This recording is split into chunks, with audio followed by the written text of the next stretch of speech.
2006년에 퓰리처 상을 받은 소설가가 제랄딘 브룩스라는 분입니다. 이처럼 참 훌륭한 상을 받기에는 지극히 어떤 면에서는 작은 한 분의 정성과 사랑이 큰 영향을 미쳤습니다. 제랄딘 브룩스의 할아버지가 계시는데 그분의 한 친구가 아일서 글래스비라는 분인데요. 이분도 책을 무척 사랑하는 분이었습니다. 그리고 할아버지로부터 손녀가 이렇게 참 글 쓰는 걸 참 좋아한다, 이런 얘기를 듣고 이 할아버지의 친구인 엘서 글래스비라는 분이 마음속에 감동을 받았어요. 그래서 이 어린 꼬마의 좋아하는 것을 어떻게 하면 잘 이렇게 길러주고 용기를 이렇게 북돋아 줄까, 그렇게 생각을 하다가 계획을 세웠습니다. 매년 크리스마스와 제랄딘의 생일이 되면은 작은 선물을 보내기로 그렇게 했습니다. 선물은 책 한 권에다가 그림이 이렇게 그려서 그러한 것을 선물로, 작은 선물과 함께 이렇게 보냈습니다. 그래서 이 꼬마는 매년 생일과 크리스마스가 될 때마다 알지 못하는 어떤 분으로부터 선물, 이런 꾸러미를 받고 굉장히 기뻤습니다. 그 그림을 보면서 또한 기뻤고 더욱더 책을 좋아하게 되었습니다. 그러면서 그 책에는 이렇게 작은 글씨로 메모가 이렇게 쓰여 있었는데요. 제럴딘에게, 그리고 사랑하는 엘더 글래스비의 사랑으로, 이렇게 메모를 가지고 선물을 보내어 준 것이죠. 이 작은 선물을 받을 때마다 이 꼬마 아이는 다시 한번 책을 더욱더 읽게 되었고 사랑하게 되었습니다. 그리고 오랜 세월이 흘러서 마르치라는 소설을, 픽션 소설을 가지고 그런 상을 받기까지 이르게 된 것이죠. 어떤 면에서는 작다고 할 수가 있습니다. 가까운 친지의 이 작은 사랑, 섬김이 나중에는 이렇게 커다란 거목으로 자라게 하는 중요한 걸음더미가 될 수 있다는 사실을 우리가 한 사례를 통해서 볼 수가 있습니다. 그래서 누구를 향해서 아무리 그 대상이 작은 아이라고 할지라도 이렇게 작은 사랑을 나누어 준다는 것은 큰 역사를 이룰 수가 있다는 사실을 일화를 통해서 볼 수가 있습니다. 오늘 말씀, 주라 그리하면 너에게 줄 것이니 곧 후이 되어 누르고 흔들어 넘치도록 하여서 너에게 안겨주리라. 이 말씀은 사실 많이 오해되는 그런 본문이기도 합니다. 예를 들면 어떤 돈을 이렇게 투자한다든지, 돈을 헌금과 관련돼서만 이야기를 한다든지, 또 재물 관리를 이렇게 하면은 성공적인 재산을 모을 수가 있다, 이런 어떤 투자의 법칙으로 이것을 오해하는 그런 경우들이 종종 있습니다. 왜 이런 오해를 하게 되는가 하면은 이 구절이 38절에 속해 있는 문맥을 살펴보지 않을 때는 그렇게 되기가 쉽습니다. 그러나 38절은 우리가 지금까지 쭉 보고 있지만은 6장 27절 이하, 그 앞에는 예수님의 산상수훈의 시작인 20절 이하의 연속임을 우리가 볼 수가 있죠. 하나님 나라의 백성, 예수 그리스도의 제자가 어떻게 살아야 될 것인가, 제자가 되기 위해서는 이러이러한 삶을 살아야 제자가 된다는 것이 아니라 주님의 제자가 된 사람은 이런 삶을 사는 것이다, 이런 이제 교훈이었죠. 가난한 심령을 갖는 것이고, 이 땅의 불의와 이 땅에서의 어떤 죄 가운데 있는 세상의 모습들을 보면서 우는 것이고, 의에 줄이는 삶이며, 또 그로 말미암아서 예수님의 이름 때문에 박해를 받고 미움을 당하고 배척을 당하는 그런 삶을 당하게 될 때 오히려 그런 삶에 복이 있다, 오히려 기뻐하고 뛰놀라. 왜냐하면 하늘의 상이 크기 때문이다. 이런 하나님 나라의 말씀, 원리 또는 어떤 그 정신에 대해서 주님이 말씀을 하시면서 지금 38절의 내용이 나옵니다. 그러면서 또한 원수를 대할 때 어떻게 대하는가 하면 사랑하고, 미워하는 자는 선대하고, 저주하는 자를 위해서 축복하고, 모욕하는 자를 위해서 기도하고, 뺨을 치는 자에게는 젖뺨까지 돌려두며 겉옷을 빼앗는 사람에게는 속옷도 거절하지 않고 내어주고, 구하는 자에게 주고 가져가는 자에게는 다시 돌려달라고 하지 않고, 이렇게 하는 원리들을 쭉 이어받아서 오늘 말씀을 하고 있습니다. 또 가까운 본문은 바로 35절, 36절에서 38절이 한 문단이죠. 36절에서 38절의 내용은 4가지 명령으로 구성되어 있죠. 2개의 금지 명령과 함께 2개의 긍정 명령, 부정 명령과 긍정 명령, 4가지 명령으로 되어 있음을 우리가 지난주에 살펴보았는데요. 지난주에는 우리가 2가지 금지 명령과 하나의 긍정 명령에 대해서 살펴보았습니다. 2가지 금지 명령은 심판하지 말라 또는 비판하지 말라. 그리하면 너희가 비판을 받지 않을 것이고, 첫 번째 금지 명령이었죠. 두 번째 금지 명령은 정죄하지 말라. 그리하면 너희가 정죄를 받지 않을 것이다. 이렇게 두 가지 금지 명령에 대해서 우리가 살펴보았습니다. 여기에서 전체의 문맥은 예수님의 제자들이 세상에 나가서 만나게 될 불신자들, 또한 불신자들 가운데서 더욱더 핍박하고 박해하고 모욕을 주고 가져가고, 이런 원수와 같은 대적자들을 만날 때 어떻게 행동할 것인가, 그 말씀이었죠. 그러니까 오늘 36절 이하도 바로 대상이 그러한 대상이에요. 그러니까 38절은 이러한 문맥을 통해서 볼 때 어떤 금전을 관리하는 원리로 주시는 말씀이 아니라, 원수와 같은 사람들을 세상에서 살아가면서 만나게 될 때에 어떻게 행동할 것인가, 그 삶의 하나의 덕목으로서 주시는 말씀이라는 것이죠. 그래서 금전관리의 법칙이 아니라 이것은 주님의 제자로서의 너그러운 삶에 대한 주제입니다. 너그러움을 어떻게 보일 것인가? 35절에서 말씀해 주셨죠. 너희 하나님 아버지의 자비로우심과 같이 너희도 자비로운 사람이 되라. 하나님과 같이 자비로운 사람이 되기 위해서는 뭐가 필요했는가? 두 가지 금지 명령과 두 가지 긍정 명령이 있다는 것이죠. 심판하지 않는 것, 정죄하지 않는 것, 그리고 용서하고 주는 삶. 이 네 가지 명령 가운데 네 번째가 주라는 명령입니다. 심판하지 않는다라는 것은 판단하지 않는다, 그게 아니라고 그랬죠. 옳고 그름을 분별하지 말라, 그것은 아니라고 그랬죠. 어떤 것이라고 했습니까? 인색한 마음, 완고한 마음, 교만한 마음, 바리새인이나 유대 서기관들과 같이 의로우신 예수님과 하나님의 자녀들을 향해서 판단하고 세리 통곡하면서 간구하는 세리를 무시하는, 죄인을 무시하는 그러한 유대의 지도층과 같이 교만하고 오만한 태도로 믿음의 형제나 동료들, 사람들을 판단하는 그러한 완고하고 교만한 기준으로 하는 그러한 기준 속에서 판단하지 말라는 것이죠. 쉽게 얘기하면 높은 마음을 가지고, 나는 당신보다 더 잘났어, 이런 오만한 마음을 가지고 심판하지 말라, 이런 의미라고 우리가 들었었죠. 그리고 정죄하다라는 것은 판단을 통해서 벌 받아야 된다, 책임을 져야 된다, 이렇게 심판, 판단, 정죄하는 것을 정죄하지 말라라는 말씀이었죠. 이런 권리는 누구만이 갖고 계시는 거예요? 하나님만이 갖고 계시고, 하나님께서 세우신 국가, 공권력, 하나님이 세우신 어떤 권위 있는 기관만이 가능한 것이죠. 그런데 심판하고 정죄하는 것은 그러니까 하나님의 자리를 넘보는 행위이기 때문에 그러지 말라는 것이었어요. 심지어는 그 사람이 누구여도 원수와 같은 사람이어도 나를 괴롭히고 압박하고 억압하고 박해하고 모욕하고 저주하고 이런 원수와 같은 사람이라고 할지라도 정죄하는 것, 그것은 최종적으로 하나님의 몫이니까, 우리 주님의 몫이니까, 심판하는 권세는 주님이 갖고 계시니까 맡기고 너는 용납하고 오히려 주님과 같이, 하나님과 같이 자비롭게 대하라, 이런 맥락 속에서 나오는 말씀이었죠. 그래서 용서라는 말씀이 세 번째 주어졌습니다. 그리고 오늘은 이제 주라, 이 말씀을 네 번째, 네 개의 명령 가운데 마지막 명령으로 살펴보려고 합니다. 자비로우심과 관련된 명령이다. 우선 이걸 살펴볼 필요가 있어요. 물론 이 준다라는 것은 하나님께 드리는 경우도 있고, 또 하나님의 명령에 따라서 하나님의 은혜를 입은 자로서 하나님의 모습처럼 나누어주는 모습으로 나타날 수가 있죠. 이런 일화가 있습니다. 하나님께 대해서 너그러운 삶이 무엇인가, 거기에 대해서 이제 이런 일화가 있는데, 한 목사님에게 한 청년이 이렇게 찾아왔어요. 요즘 은혜를 받고 제가 이렇게 살기로 했습니다.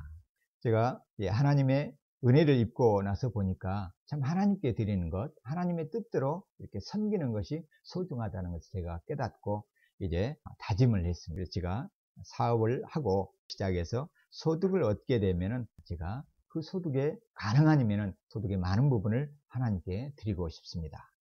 제가 목사님께 찾아와서 이런 다짐을 보임으로 제 결심을 지속해 나가고 싶어서 이렇게 찾아왔습니다. 그래서 이 청년이 이제 열심히 수고하고 애를 써서 소득을 얻어가고 사업을 이렇게 확장해 나갔습니다. 그런데 점점 이제 사업이 확장되어지고 소득이 많아지면서 충실하게 참으로 힘을 다하여서 하나님께 또는 이웃을 위해서 헌신하고 많은 것들을 이렇게 섬겼습니다. 그러다가 수년이 흘렀습니다. 그리고는 이제 점점 이렇게 규모가 커지니까 고민이 되었어요. 그래서 다시 이제 처음 사업을 시작할 때 이렇게 찾았던 목사님에게 찾아가서 고민 상담을 한 거죠. 목사님, 제가 지금까지 참 은혜로 이렇게 잘 해왔는데 요즘은 고민이 됩니다. 어떻게 하면 이걸 좀 비율을 좀 몫을 이렇게 좀 줄여 주실 수는 없을까요? 그러자 목사님이 좀 고민이 되잖아요. 이걸 주의 말씀을 함부로 이렇게 저렇게 할 수가 없어서, 그래서 지혜로운 목사님이 이렇게 답을 했어요.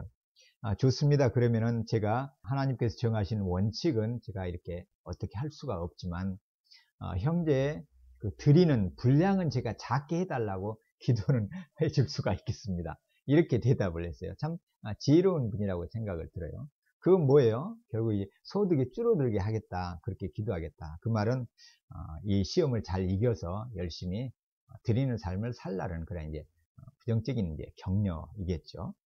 그래서 청년이 다시 말없이 그 의미를 깨닫고 돌아갔습니다. 이렇게 주는 삶은 하나님께도 물론이거니와 또 우리 주변에 있는 믿음의 형제들, 또 세상을 향해서 주는 삶은 사실 쉽지가 않은 것입니다. 그런데 자비로움에 대한 표의 중요한 것으로 용서하라와 함께 주라, 긍정명령이 딱 두 가지 가운데 용서와 함께 주라, 이렇게 주님이 요구하시는 것은 어쨌든 이 주는 것이, 주는 행위가 매우 중요하고 신자의 삶에 있어서 얼마나 큰 비중을 차지하는지 예수님은 잘 아시니까 이렇게 요구하셨겠죠. 이렇게 하지 않고 그냥 여러 가지 다른 말로도 표현할 수가 있잖아요.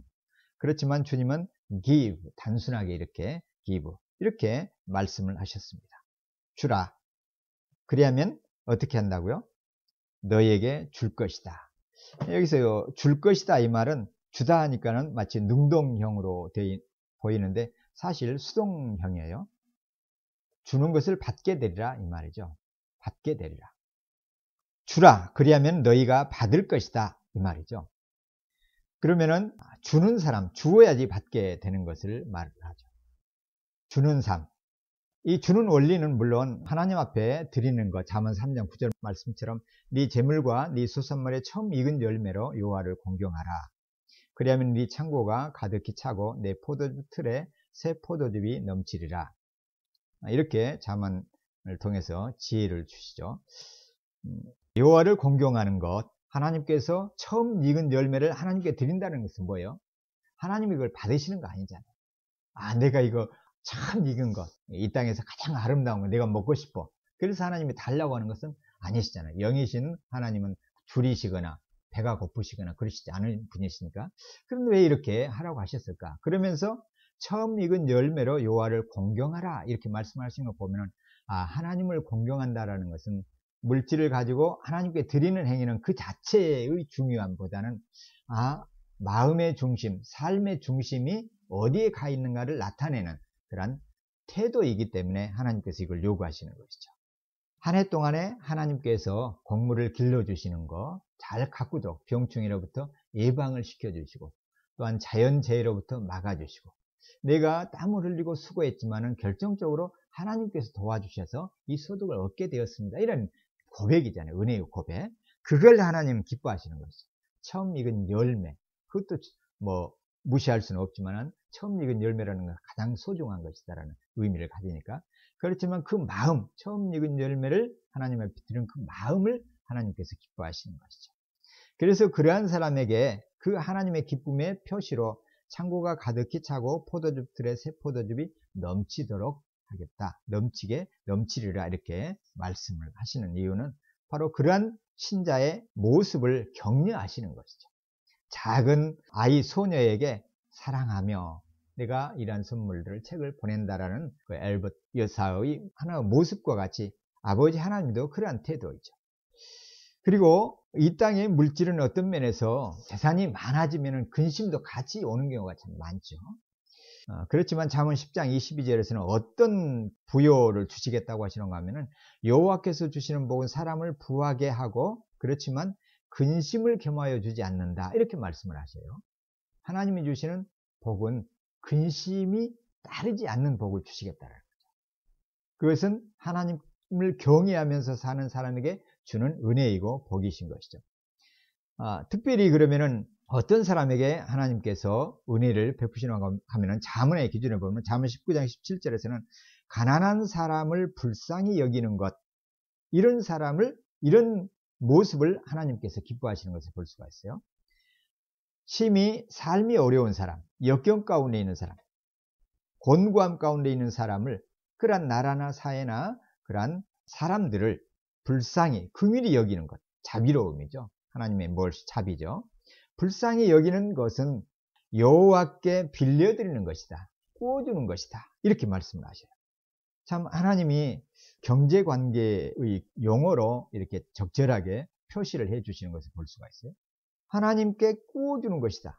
아니, 우리가 가난한 사람에게 돕는 것인데 어떻게 하나님은 그것을 그분이 내가 빌린 것이다, 이렇게 생각을 하신다는 거죠. 참 은혜로운 말씀이죠. 그러니까 하나님께서는 이처럼 약한 사람들, 가난한 사람들, 참으로 소외를 받는 사람들을 긍휼히 여기는 것을 얼마나 소중하게 보시는 분이신가를 가르쳐 주시는 말씀이 바로 이 말씀이죠. 여호와께 꾸어드리는 것이니 그래서 누가 갚는다? 그의 선행을 그에게 갚아주시라, 이렇게 말씀하십니다. 그러니까 우리는 교회가, 또 성도가, 주님의 제자가, 신자가 예수님의 사랑과 은혜에 감사하여서 누군가에게 나누어 주고 섬기고 내가 쓸 것들을 아끼고 전략에서 이렇게 줄 때에는 그걸 하나님께서는 그 모습을 보고, 야, 내가 이 자녀에게 내가 빚을 지금 지고 있네, 이렇게 생각을 하시고 하나님께서 빚을 지신다. 정의로우신 하나님, 공평하신 하나님, 은혜가 많으신 하나님이 빚을 지고 견딜 수 없으신 분이래요.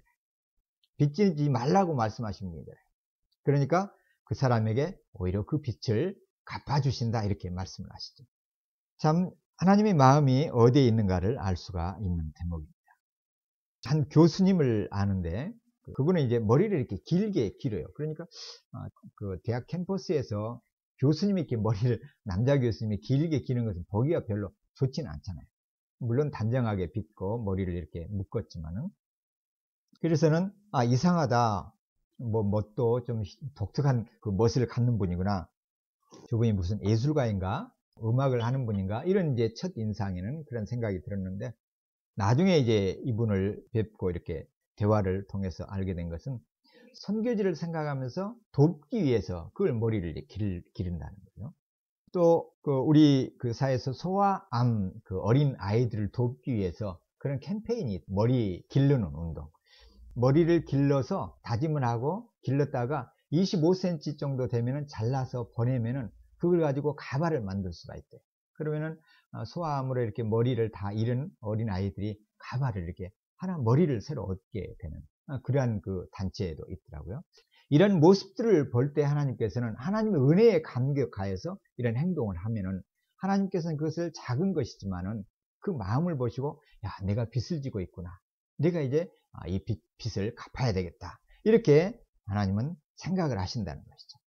신자가 여기에서 주라는 것은, 이 주는 것이 바로 원수와 같은 세상 사람들일지라도, 나를 박해하고 박대하고 무정하게 대하는 그런 원수와 같은 사람이라고 할지라도 주님의 사랑으로 주는 것, 예수님의 말씀대로 작은 어린아이, 소자 하나에게도 물 한 그릇 이렇게 주면은 그건 뭐라고 했어요? 예수님이 나에게 준 것이다, 이렇게 말씀을 하셨잖아요.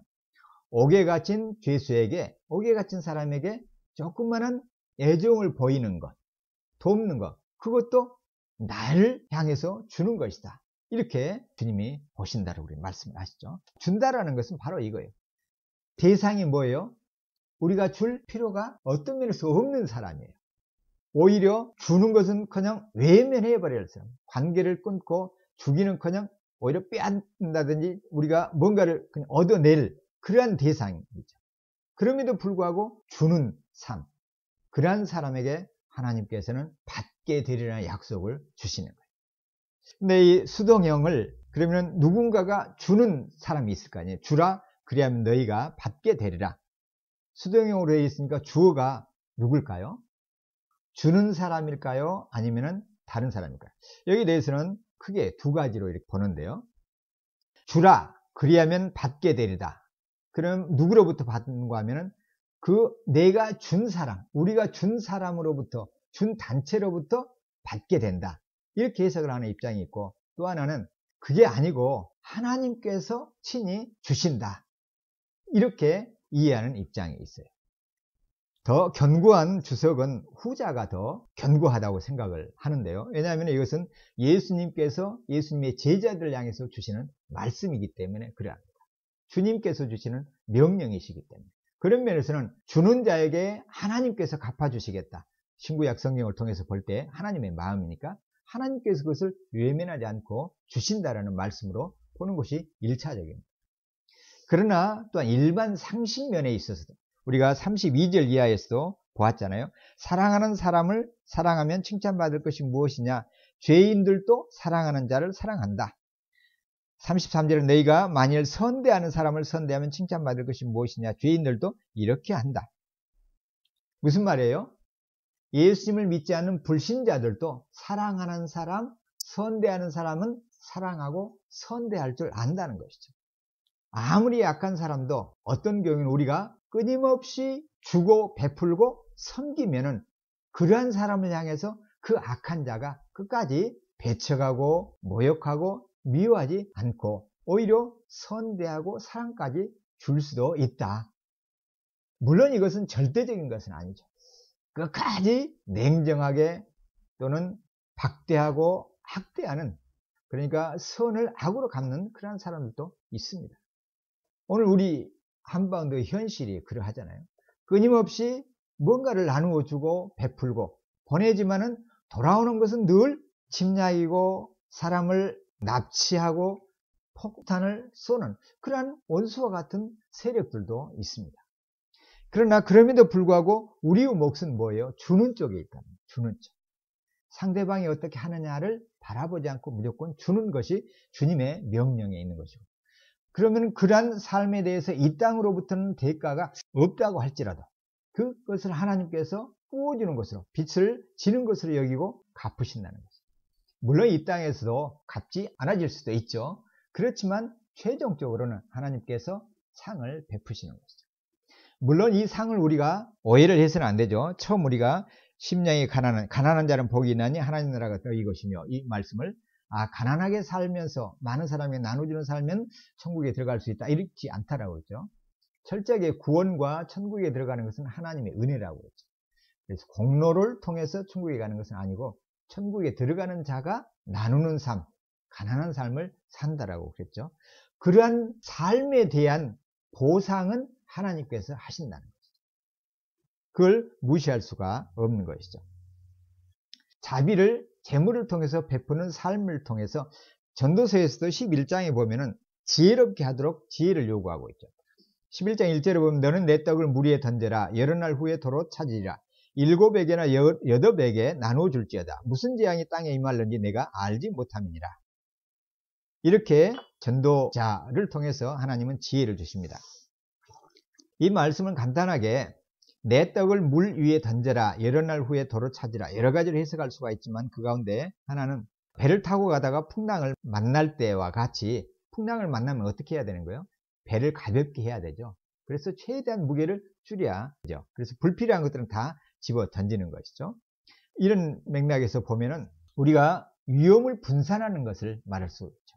우리가 가진 재능과 재물을 가지고 나누어 주는 삶을 사는 것이 곧 위험을 분산하는 지혜로운 삶이라는 것이죠. 이것은 일반적인 하나님께서 우리 인간에게 주신 지혜입니다.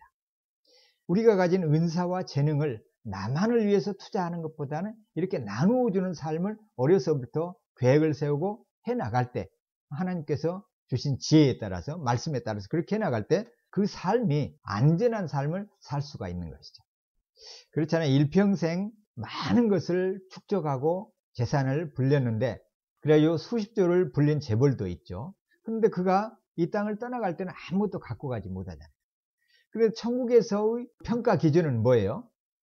내가 얼마만큼 쌓았느냐가 아니라 얼마만큼 나누어 주었느냐. 그러니까 은행 잔고가 얼마인가가 중요한 것이 아니라 이 땅의 사람들에게 나누어 준 것, 어린아이에게, 감옥에 있는 어려운 자에게 또는 가난한 사람에게 이렇게 나누어 주는 것, 고아와 싱글맘에게 주는 것들, 이런 것들이 곧 하늘에 저축하는 것이라고 마태복음에서 주님이 말씀을 하시잖아요.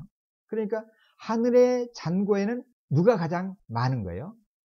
많이 나누어 준 사람이 하늘 은행에는 가장 부유한 사람이라는 것을 알 수가 있죠.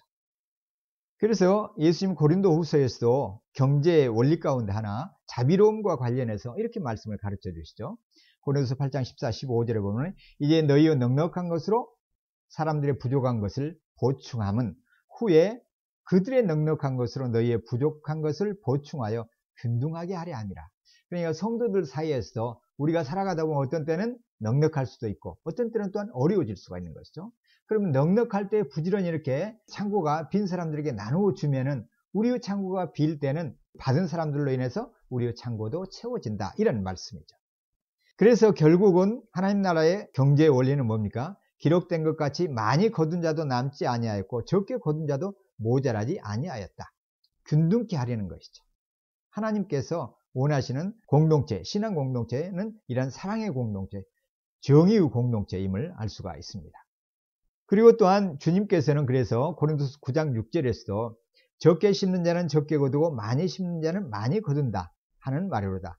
각각 그 마음에 정한 대로 할 것이요 인색함으로나 억지로 하지 말지니 하나님은 즐겨내는 자를 사랑하신다. 이렇게 즐겨내는 것, 많고 적음이 아니라 즐겨내는 것을 하나님께서는 사랑하신다라고 말씀을 하시죠. 그래서 이런 사람에게는 하나님께서 모든 은혜를 넘치게 하셔서 모든 일에 항상 모든 것이 넉넉하도록 합니다. 그런데 무엇 때문에 넉넉하게 하는가 하면 그 끝부분이 참 중요한데요. 모든 착한 일을 넘치게 하게 하기 위해서. 우리에게 재능을 맡기는 것. 어떤 사람에게는 많은 재능을 주실 수도 있죠. 어떤 탁월한 지혜를 주실 수도 있어요. 어떤 창의성을 주실 수도 있죠. 어떤 사람에게는 재물을 맡길 수도 있고, 어떤 사람은 넓은 마음, 아량을 줄 수도 있고, 어떤 사람은 부지런한 손을 줄 수도 있고, 이렇게 다양한 것들을 주시는 이유는 뭐라고 말씀을 하시는가 하면 모든 착한 일을 넘치게 하려 합니다. 착한 일을 넘치게 하려 합니다. 오늘 38절 말씀대로는 주는 삶이 더욱더 많아지도록 하기 위해서 하나님께서는 이러한 모든 것이 넉넉하도록 해주신다, 이 말씀이죠. 그래서 사도 바울도 빌립보 성도들에게 이렇게 말씀을 하시는데 뭘 기도하는가 하면 내가 너희에게 선물을 구하는 것이 아니다. 오직 너희에게 유익하도록 풍성한 열매를 구한다. 빌립보 교회에 풍성한 열매가 맺어지기를 사도 바울은 기도합니다. 그러면 왜 바울은 이런 삶을 살 수가 있었는가 하면 18절에 이런 고백을 해요. 사실 바울은 재산이 많은 사람이라고 보기는 어렵죠. 기업가라기보다는 전도자이기 때문에, 물론 자비량 선교사이지만, 그렇지만 바울은 빌립보 교회에 풍성한 열매를 구하고 있는데, 그렇게 할 수 있는 삶의 그 근거가 바울은 이런 정신에 있어요. 내게는 모든 것이 있고 또 풍부하다. 에바브로디도 편에 너희가 준 것을 받음으로 내가 풍족하니 이는 받으실 만한 향기로운 재물이요 하나님을 기쁘시게 한 것이다. 그러니까 신실한 성도들을 통해서 후원받은 그러한 것들로 인해서 풍족하다. 풍족하면 얼마나 풍족할 수가 있겠어요. 그 장거리 여행을 하는 분에게 있어서.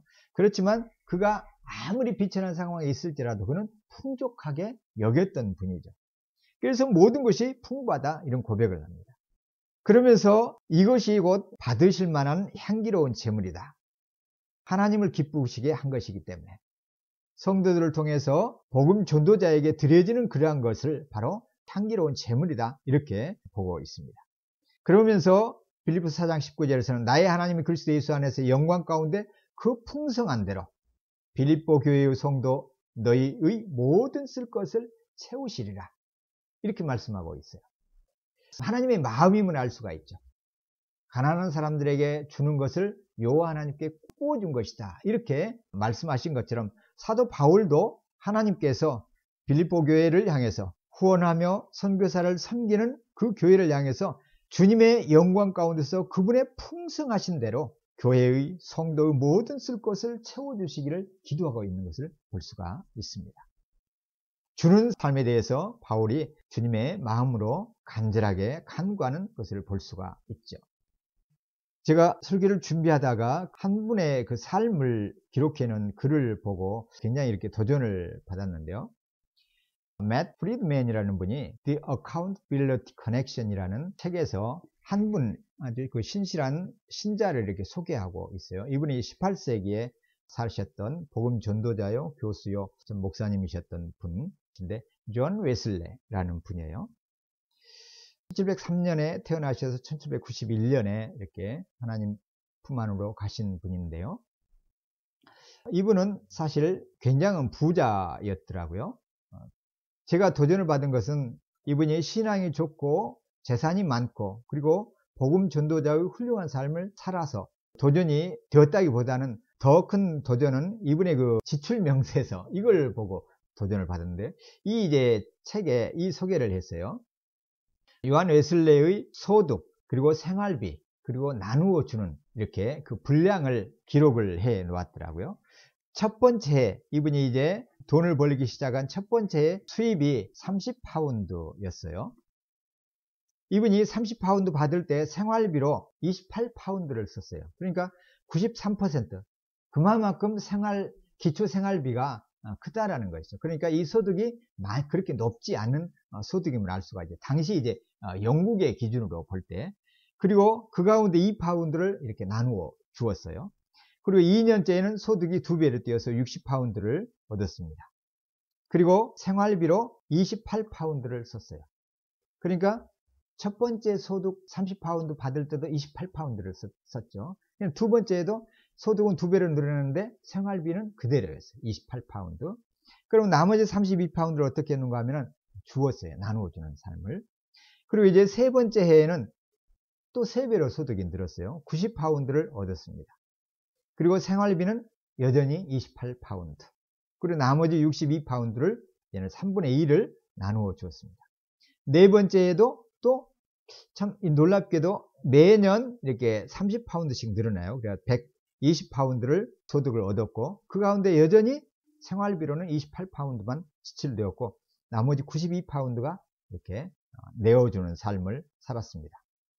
그러다가 이분이 이제 생애 마지막 말년에 마지막 소득을 얻게 된 해가 한 해 연봉이 30파운드는 그 1년 연봉이었어요. 한 달이 아니고. 마지막 해에는 1400파운드의 소득을 올렸어요. 1년 소득. 이걸 제가 계산을 해봤는데 계산에 따라 조금씩 다르더라고요. 몇 년도를 잡아야 될지. 근데 2001년 글에 이때의 이 1400파운드는 약 30억으로 이렇게 계산을 했더라고요. 우리 돈으로. 미화는 이제 30만 불. 그래서 이것은 이제 어디에 1700년대 중반에 둘 것인가 1700년대 말에 둘 것인가 조금 차이는 있지만 대략 30억을 넘는 이 돈이 1400파운드였어요. 그러니까 굉장히 많은 소득을 이제 얻게 된 것이죠. 이때 이제 생애 이렇게 마지막 소득을 얻었을 그 해의 생활비가 얼마인가 하면 30파운드예요. 그러니까 처음 수입을 얻을 때 28파운드였는데 마지막 때 2파운드가 더 늘어난 거죠. 30파운드. 제가 이걸 보면서 굉장히 충격을 받았어요. 야, 어떻게 이렇게 사실 수가 있을까? 30억의 소득을 얻은 분이 30파운드를 이렇게 그러니까 10년 전이나 지금이나 쓰는 양은 똑같았다는 거죠. 그러면서 어떻게 이렇게 살 수가 있을까? 그 초지일관한 모습 그리고 내어주는 것은 1400파운드 이상을 그러면 이제 목회자이시니까 이런 기부도 많이 혹시 주변에도 있게 되면 그런 것까지 다 이렇게 나누어 준 것이죠. 이 삶을 보면서 도전이 되었어요. 이분이 어떤 돈에 대한 철학을 갖고 있었는가 하면은 여기서 이제 오늘 본문에 비춰서는 자비로움과 연결해서 생각을 하자라고 그랬죠. 그러니까 하나님의 긍휼, 하나님의 너그러움을 이 웨슬레는 어떻게 이해를 했길래 이런 삶을 사는가가 중요해요. 내가 이렇게 아끼고 전략했더니 이렇게 부를 주셨다. 이건 이제 오늘 초점이 아니니까 거기에 우리가 마음을 두는 것이 아니고 어떻게 하나님의 너그러움을 이 삶을 이분은 살 수가 있게 되었는가. 이것을 우리가 이제 본문을 통해서 살피는 것이 중요하잖아요. 이렇게 할 수 있었던 것, 웨슬레는 돈에 관한 철학을 갖고 있었던 것을 고백을 하고 있습니다. 돈은 물론 우리가 다 알듯이 유익할 수도 있고 나쁠 수도 있어요. 돈 때문에 망하는 경우가 참 많아요. 우리가 언론을 통해서도 보잖아요. 뭐 큰 재산을 가진 사람의 그 후손이 사회적인 비행을 일으켜서 참 그 좋지 않은 이런 평을 받는 경우가 있죠. 돈을 잘 쓰면 정말 유익한 것이 될 수가 있지만 그걸 잘못 사용하면 오히려 돈을 가진 것이 해가 될 수가 있기도 하죠. 참 위험한 양날이에요. 그래서 웨슬레는 돈이란 가장 고귀한 목적을 이룰 수 있는 하나님의 탁월한 선물이다, 이렇게 생각을 했어요. 돈을 뭘로 봤다고요? 가장 고귀한 목적을 이룰 수 있는 하나님이 주시는 탁월한 선물이다. 내가 가진 재능, 은사, 어떤 돈이 있다고 하면 이걸 뭘로 본 거예요? 이것은 내가 이걸 가지고 세력을 부리고 세도를 부리고 남을 괴롭히고 밟고 권세를 행사하는 그러한 도구가 아니라 하나님이시라면 이걸 갖고 어떻게 사용하셨을 것인가, 하나님의 은혜의 도구로 이해를 했다는 것이죠. 신자만이 가질 수가 있는 것이죠. 재물이란 그래서 하나님의 자녀들의 손에 있을 때, 진정한 하나님의 자녀의 손에 이 재물이 들려질 때는 유익한 은혜의 도구가 되는 것이죠.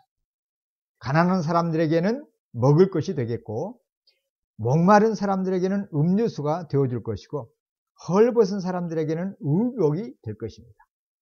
하나님의 자녀들이 가지고 있는 돈은 나그네들에게는 머리둘 바로 방이 되어주겠고, 싱글맘들에게는 남편의 빈자리를 채워줄 수 있는 바로 그 든든한 버팀목이 되어줄 것입니다.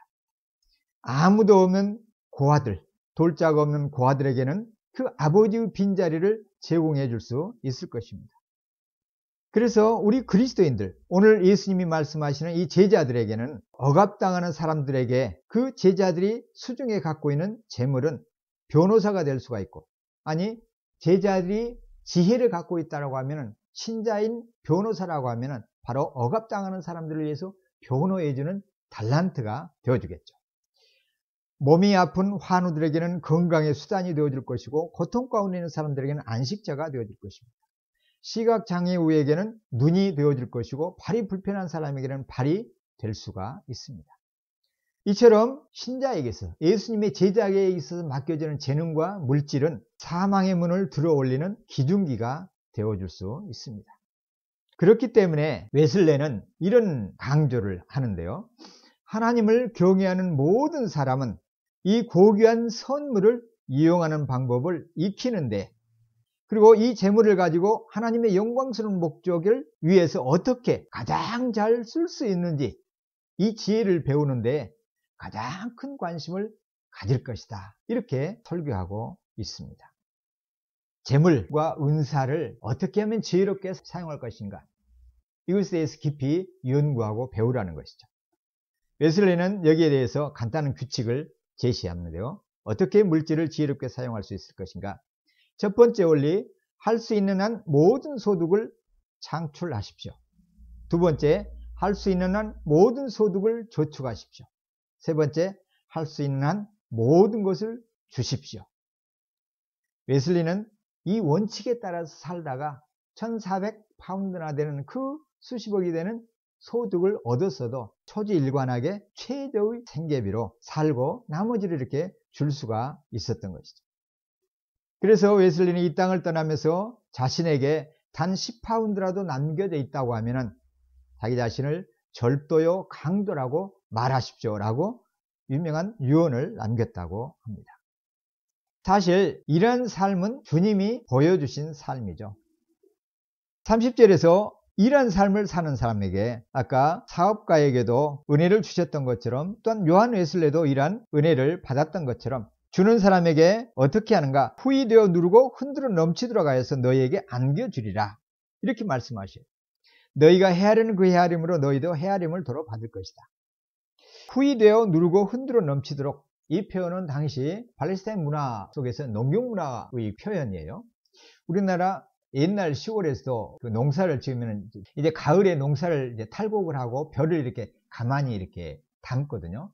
그러면은 가만히 벼를 담을 때 이제 수매한다고 이제 그 벼를 한 해 농사를 이렇게 판매하는 거죠. 그때 보면은 가만히 탈곡을 해서 벼를 이렇게 넣는데 가마니가 찢어지도록 담아요. 그러면서 나중에는 틈틈마다 이 작대기가 있거든요. 작대기를 넣어서 막 돌립니다. 흔듭니다. 그리고 가만히 이제 이렇게 들어간 부분은 작대기를 넣어서 펴고, 그러면서 더 붓고 더 붓고 가득 채워서 거의 이렇게 팽팽하게 불도록, 배가 불로 가는 것처럼 그렇게 가득 이렇게 채우는 것을 보게 됩니다. 그리고 또 어떤 그 이제 밭에서 난 곡식이라든지 뭐 팥이라든지 콩 이런 것들을 이제 대로 이렇게 팔죠. 어떤 경우는 이제 사러 동네로 오는 분들이 계시고, 또 시장에 나가면 이렇게 사는 분들이 계시는데, 이렇게 농부가 팔 때는 대를 고봉이라고 그래요. 가득 채워서. 그때 되는 것을 보면 어떻게 되는가 하면은, 대가 이제 사각형 대가 있는데 거기다가 쌀이나 팥을 딱 넣으면은 이게 그 맨 윗부분까지 오면은 딱 손으로 딱 깎아요. 그러면서 딱 한번 흔들어요. 그런 다음에 다시 곡식을 부어요. 더 부어서 어느 때까지 부는가 하면은 이렇게 산처럼 고봉이라고 그러죠. 가득 차여서 더 이상 담겨지지 않을 때까지 높이 이렇게 쌓아 올려요. 그러면 그것을 한 대 해갖고 사가는 사람이 이렇게 가져가고 돈을 계산해 주거든요. 그래, 이와 같이 지금 이 장면이 바로 그 부분이에요. 후이 되어서 누르고 흔들어 넘치도록.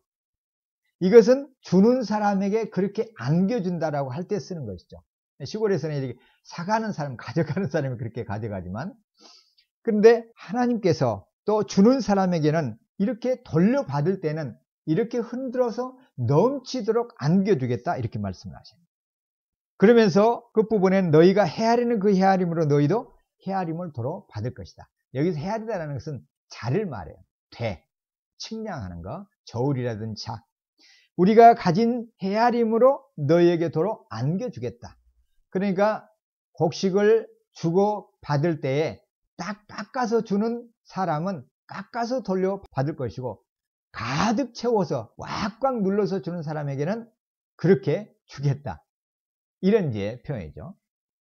여기서 중요한 것은 돈을 투자를 하면은, 헌금을 많이 하면은 이렇게 주겠다, 이런 원리가 아니라 너그러운 마음으로 흔들어서 밟고 누르고 꽉꽉 해서 넘치도록 부어주는 그런 마음으로 주는 그런 너그러움이 있는 사람에게는 하나님께서 부요함으로 은혜를 채워주시겠다, 이 말씀입니다. 그러니까 너희도 너그러운 사람이 되어라.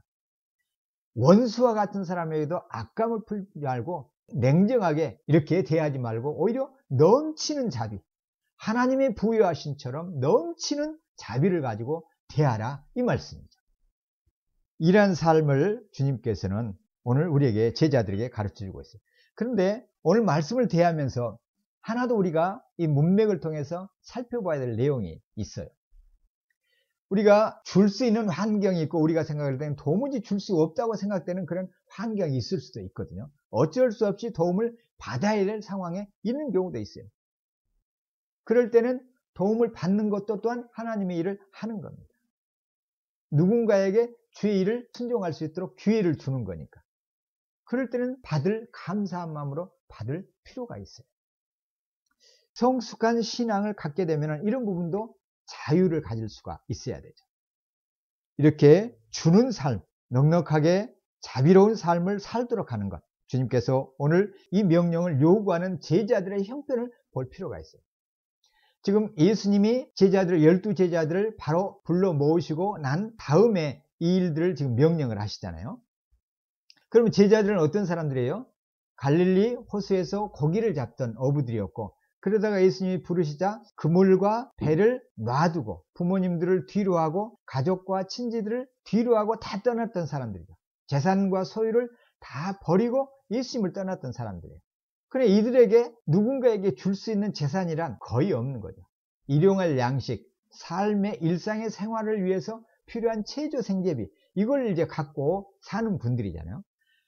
이 말씀을 듣는 대상이 바로 주님의 제자라는 점이 우리에게 도전을 주고 있는 거예요. 재벌이나 기업가나 부를 축적한 사람들이 아니라 모든 것을 버리고 주님을 따라 나선 그 제자들을 향해서 이 말씀을 주고 있다는 것이죠. 그래서 오늘 우리도 소유가 넉넉하지 않다라고 할지라도, 물질이 없다라고 하면 우리의 마음을 나누어 줄 수가 있는 것이고, 우리의 기쁨을 나누어 줄 수가 있는 것이고, 우리의 사랑을 나누어 줄 수 있는 그런 부유함이 우리 모두는 다 있는 것이죠. 하나님의 은혜로 말면 부유함이 있다는 것이에요. 그 마음을 주님께서 요구하시는 거예요. 그걸 나누어 주라. 너그러운 사람이더라. 하나님의 자비로우심과 같이 너희도 자비로운 사람이 되라. 그런 삶을 살라는 주님의 요구입니다. 주님의 제자들을 보면서 또한 사도 바울과 같이 궁핍에 처할 줄도 알고 부에 처할 줄도 알고 일체의 상황과 여건 속에서도 부요함을 누렸던 그런 삶을 살도록 우리는 부름을 받은 주님의 제자라는 점이죠.